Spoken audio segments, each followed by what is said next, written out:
Presentation is about a client that has come to see me for exercise prescription. I'll be talking about the initial pre-screening consultation.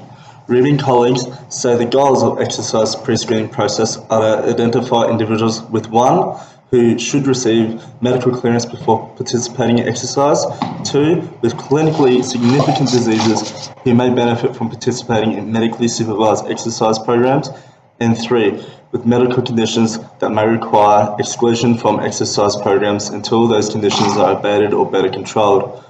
I will cover who is the client's physiological profile, why has the client come to see me for exercise prescription, and importantly, what are the client's goals.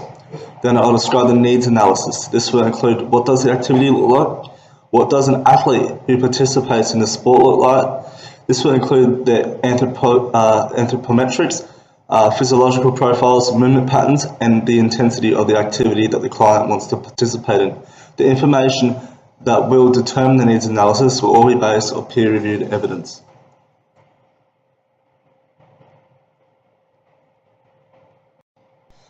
As you can see in the table, we have some general background information of the client.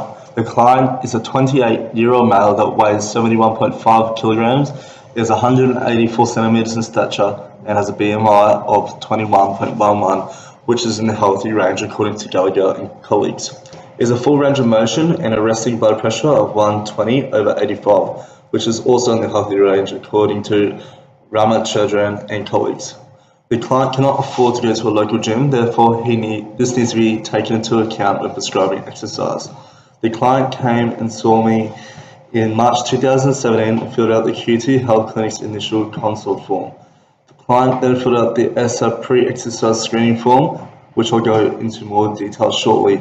It is important to note that the client does not need a medical clearance from his GP and does not require supervision to perform physical activity.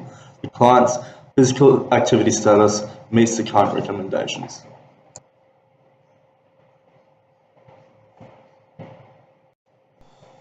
On this slide we have the client's reason for the appointment, his overarching goal and his health, behaviour and exercise goals.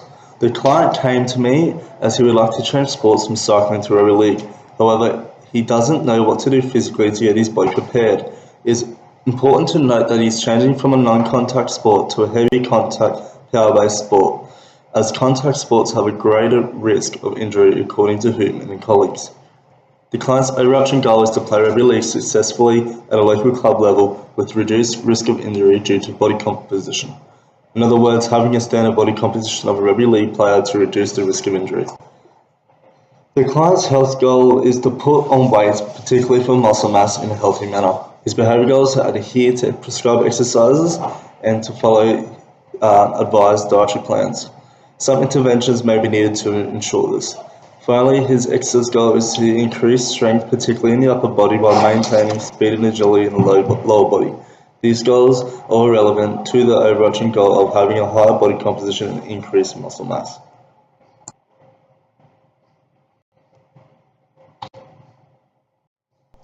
Here we have all the necessary pre-screening forms that the client had filled out.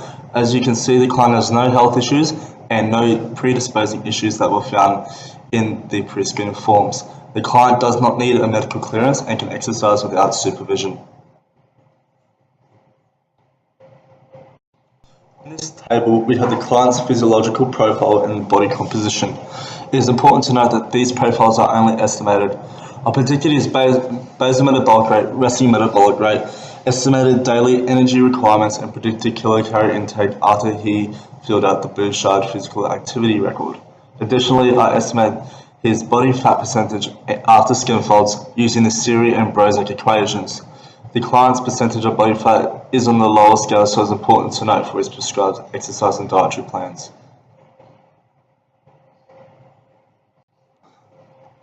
As my client's goal is to play rugby league at a local club level, I'll be analysing my client on an amateur level. Correspondingly, my client's overarching goal is to increase his body composition, specifically from increasing muscle mass.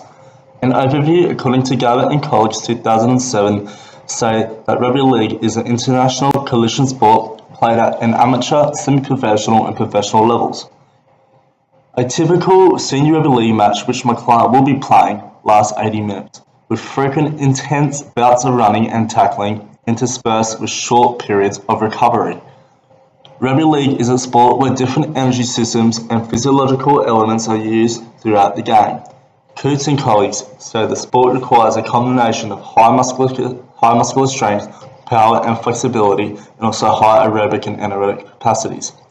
In addition, the rugby league requires a variety of skills. I will focus on elements that my client needs to employ to be successful to achieve his goal. Gabbett and colleagues studied amateur rugby league players in 2008 and found the average mass for a rugby league player is 86 to 90 kilograms. This has no significant differences between amateur and elite players. It is unrealistic for my client to reach this weight in 6 months. However, we will be able to see significant increase in weight and muscle mass in this time. Recent studies by Johnson and colleagues and also Baker and colleagues found that higher skin folds have a detrimental effect on performance. It is important to keep this in mind with my client. We don't want the client putting on fat mass rather than increase his muscle mass. Rugby league players can cover up to 6,000 to 8,000 metres per game, according to Johnson and colleagues. Consequently, it is important to have some sort of aerobic training for the client's prescribed exercise, even though aerobic fitness isn't his main priority, especially as most injuries happen during fatigue, according to Gabbett 2008. To wrap up, rugby league is a high-intensity contact sport with a combination of high musculature strength, power and flexibility, and also high aerobic and anaerobic capacities to be able to play successfully and reduce the risk of injury. To summarise, my client came to me in March 2017 as he wants to change sports from cycling to rugby league. However, he doesn't know what to do to get his body prepared. His main goal is to play rugby league successfully at a local club level with reduced risk of injury due to body composition. In other words, having a standard body composition of a rugby league player to reduce the risk of injury, as well as having a health, behaviour and exercise goals to assist the client to reach his overarching goal. Rugby league is a collision sport that uses a combination of high musculature strength, power and flexibility, and also high aerobic and anaerobic capacities.